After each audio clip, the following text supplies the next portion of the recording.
欢迎收看6小时的财经快讯。第一条是，美股周五下跌，受科技巨头财报即将公布影响，大多数标普500指数板块下跌，纳指100指数下跌约 1%。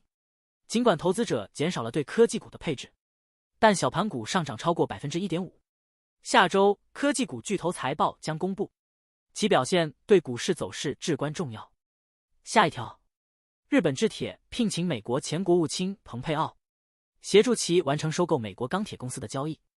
该交易遭到了特朗普和拜登总统的两党反对。下面这条，澳大利亚网络情报机构警告，冒充 CrowdStrike 官方来源的恶意网站和代码正在网上流传，声称可帮助其用户从全球数字中断中恢复。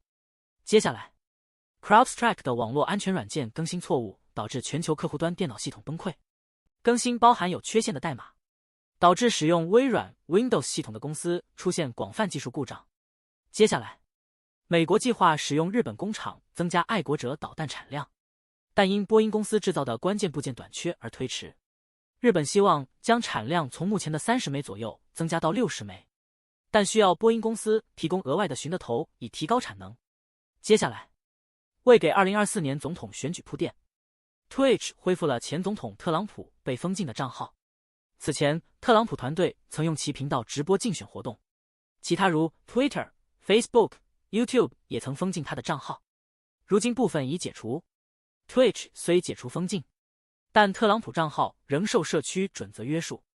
2020年，其账号曾因播出仇恨内容被暂时封禁。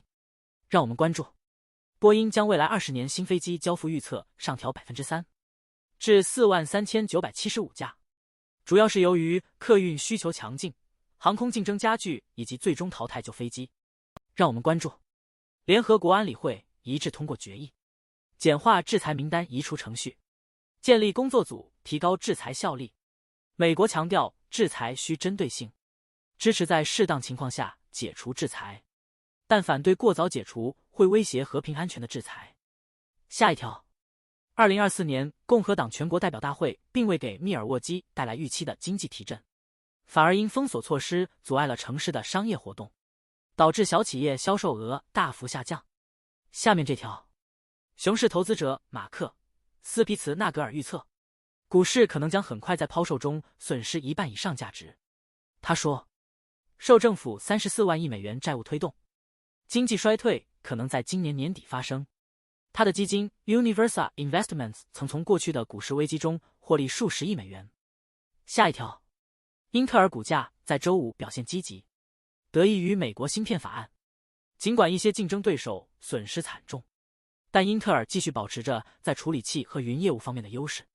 其人工智能芯片业务预计将在未来几年显著增长，吸引投资者关注。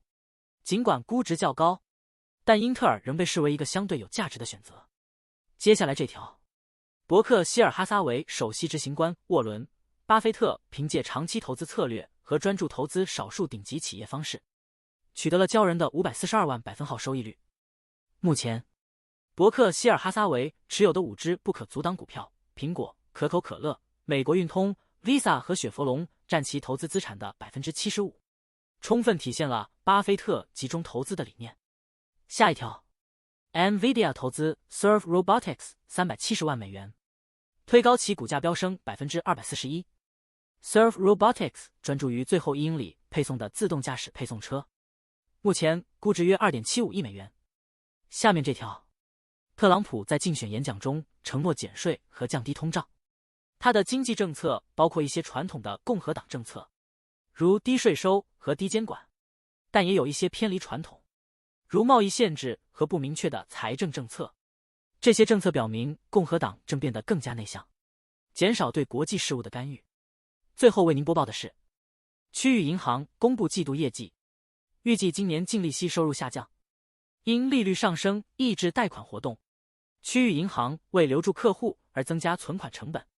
Comerica CMA 2025年可能与美国财政部终止 Direct Express 卡合同。以上是过去6小时的财经快讯，我们6小时后见。